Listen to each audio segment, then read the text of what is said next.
Hi guys, so karon nagluto ko og caldereta nga calamari. So patsamba na niya kada experiment nga ako raman pud ang mukaon. So akong ingredients is mao ni frozen calamaris or calamar sa French.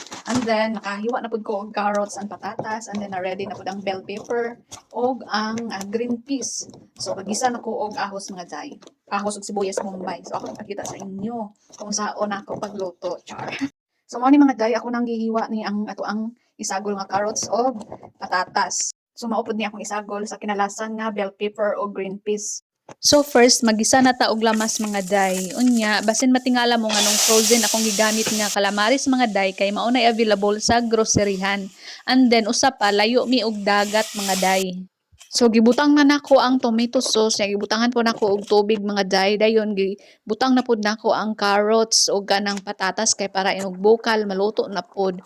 Dayon ipaulahin natog butang ang green peas ug ang bell pepper. So mao na mga day luto na. So luto na mga day, maghukad na ta kay mga unta. Mga una ta mga day. And that's all. Thank you for watching. Bye.